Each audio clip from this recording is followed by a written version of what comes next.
عاجل. اللحظات الأخيرة للفنانة أميمة باعزية في غرفة العمليات، وتتحدث بحرقة عن مرضها.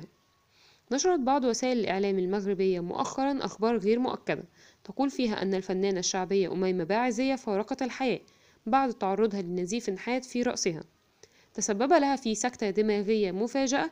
أميمة تم نقلها إلى المستشفى على جناح السرعة، وهناك لفظت أنفاسها الأخيرة بعد فشل الأطباء من إيقاف النزيف الحاد في دماغها بعد عملية جراحية دامت قرابة 8 ساعات. وأضافت ذات المصادر أن أميمة وصلت إلى المستشفى في حالة حرجة جدا، وأكدت لصديقتها وهي تبكي أنها أحست بقرب موعدها مع الموت منذ أيام، وأنها راضية بقضاء الله وقدره. والجدير بالذكر أن أميمة باعزية سطع نجمها من خلال أدائها لأغنية عطية العصر التي انتشرت بشكل كبير في منصات التواصل الاجتماعي، ولقيت إعجابا كبيرا من طرف النشطاء. هذا بالإضافة إلى الشهرة الكبيرة التي اكتسبتها في الحفلات الشعبية التي تحييها والأعراس، حيث غنت في أعراس كثيرة للشخصيات المرموقة في المغرب.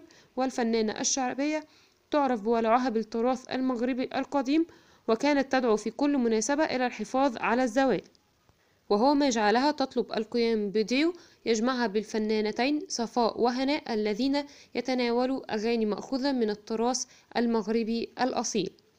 شائعة وفاة الفنانة أميمة باعزية أشعلت مواقع التواصل الاجتماعي، وجعلت الجميع يستفسر عن الحالة الصحية وعن صحة هذه المعلومة من عدمها، وهو ما جعل الفنانة المغربية تخرج عن صمتها وتنفي هذه الأخبار جملة وتفصيلا، مؤكدة أنها تفاجأت كثيرا عندما سمعت هذه الشائعات بعد تلقيها لبعض الاتصالات من أقاربها ومعجبيها للاطمئنان عليها. الفنانة عبرت عن سخطها من هذه الإشاعات، وأوضحت أنها ليست المرة الأولى التي تسمع فيها مثل هذه الأخبار الكاذبة عنها، ووعدت بمقاضاة بعض الصحف المغربية التي تتبعها وتحاول التشويش على حياتها.